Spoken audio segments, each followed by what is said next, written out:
Hi everybody, welcome. I'm ClairV and this is our Pluto reading. So we're gonna get down to it and see what tarot has to say all about Pluto.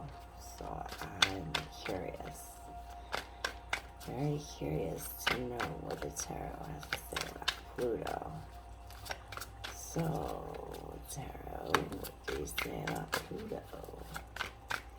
What do you say about Pluto?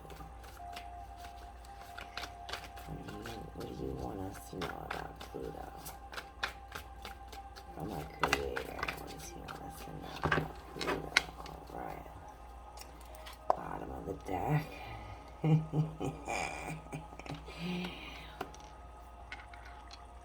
Coming up from the surface. All about Pluto, baby. Coming up from the surface. Up from the surface. I swear to God. Can't make this up. Can't make this up.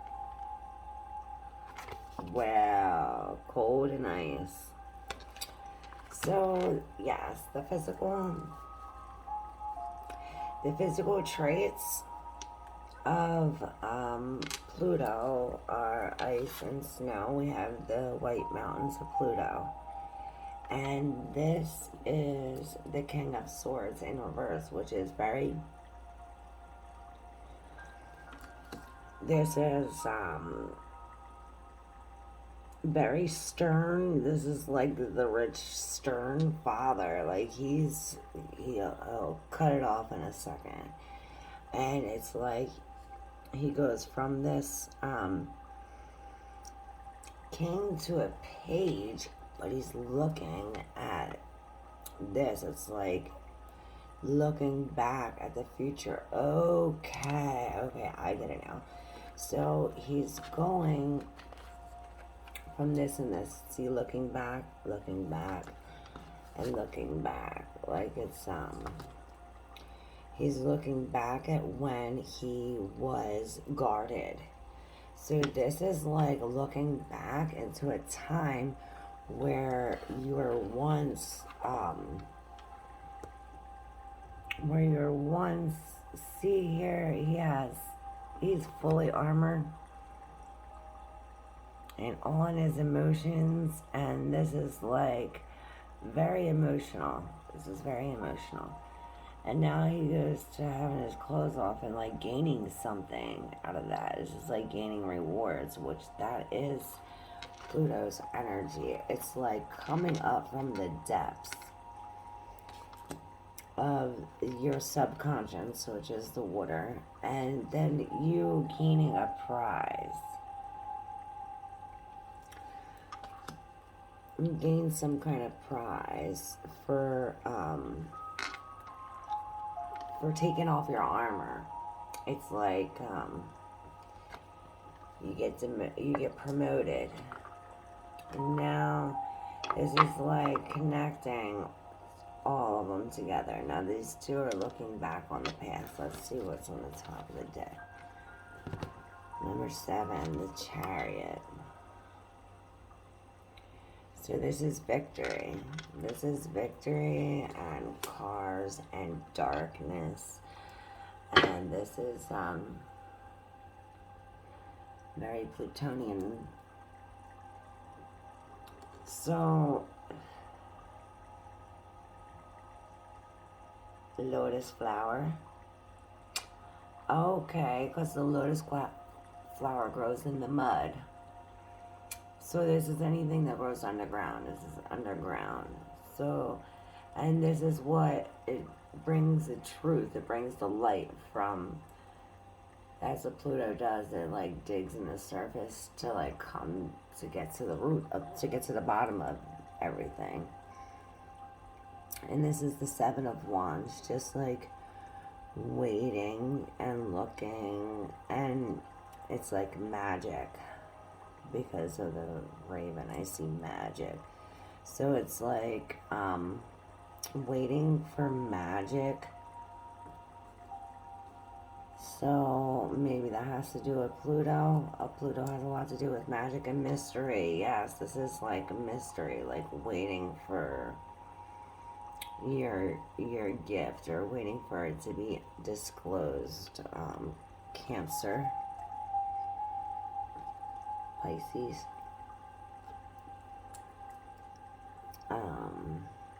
Scorpio, water signs. But this is definitely, it definitely brings kind of like, it's not like a steady emotion. It brings commotion, we could say. Let's take a deeper look into Pluto's energy with the 12th tarot.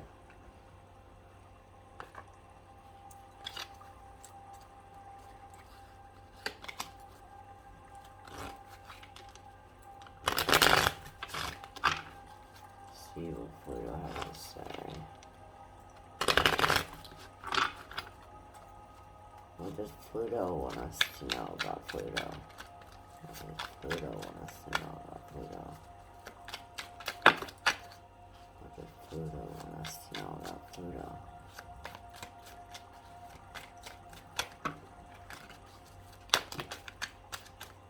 Okay. I think we have our cards here. Oh, we have a lot of cards here. Alright, so the rich, stern father. We have the Emperor.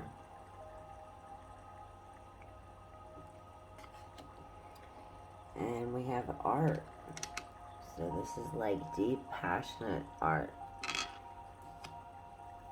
And the father is very protective. So Pluto is like a father to us. Is like, he only wants the best for us. But, you know, spare the rod, spare the child. It's like, it will, if there's rules, you need to follow the rules, or else,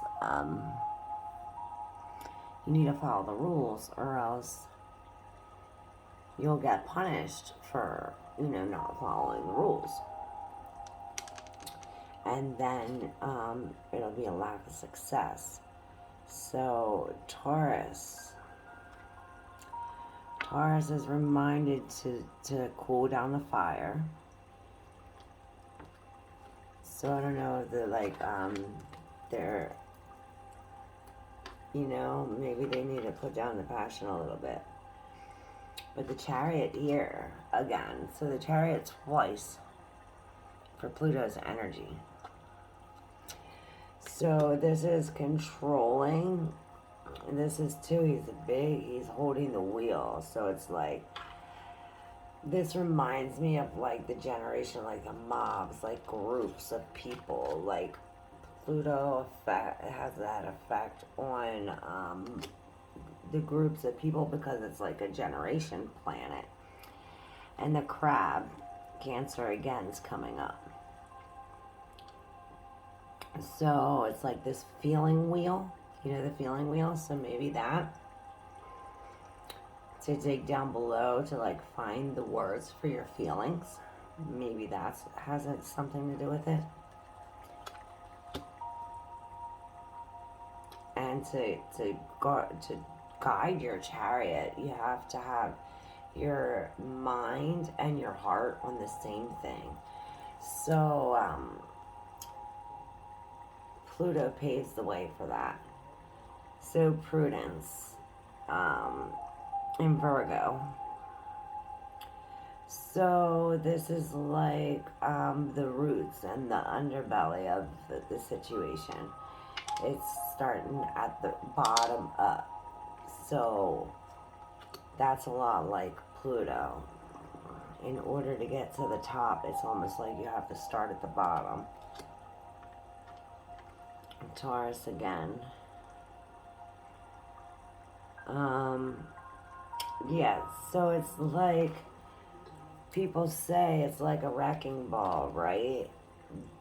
But Pluto's trying to tell you that you hold the ball. It's your ball, and you direct that ball. And if you don't go in the way that's the highest good, there's chains on that. So Pluto will pull it back in that motion. So if you're not going to create that, Pluto will just pull that ball, and that ball will follow, and it'll create it for you. So it's in a benefit for you. Although it may cause disappointments because you're going to below the surface. Here's Capricorn, the devil. You're going below the surface. This is what Pluto does. Goes below the surface to this deep, dark energy. We're working with these, everything's connected. So we want to go to the bottom. This is getting to the bottom of it. And Pluto stands on top. He's like the ram. And there's like massive amounts of people. This is like the generation. See, there's like 1 generation, 2 generations, like massive amounts of people. And it's just like power struggles between the two. Yeah, this is very downhill, fast energy. Downhill futility. So this uncovers all the lies. So that way it can cut through worry. To cut through worry, you do it with communication. It's Mercury in Taurus. So the advice for the best outcome and to cut the worry would be to find your trines, your squares, and your conjunctions in your natal chart, so you can work with it. It's almost like tarot cards. Like each place has a house, and each house has a sign, and each sign has a ruling planet, and each ruling planet has an effect. So if you know this planet is there, you can work with it instead of working against it, especially with this energy right here. This worry. To cut through this worry, we want to have Mercury in Scorpio, which is communicating, technology, and that is what you're stable in. You want to have that close to you. And then that will bring you new relationships. That will bring you a new relationship with yourself and your brain. You'll have a part of yourself. Binaural beats have something to do with it. So maybe music from the underground music. So that is our reading for Pluto. That's what God wanted us to know, or the Creator wanted us to know about Pluto, and what Pluto wanted us to know about Pluto. So I learned a few new things too. I like communicating. It's good to communicate how we feel, especially from our heart, because that affects our security, and we want to be stable. So yes, Pluto takes us for a dive within to find our hidden emotions. That too I learned. Yes, I know our beats and the vibration has everything to do with it. Alright, thank you all for joining me. Stay tuned for more learning astrology with me, ClairV. Thank you.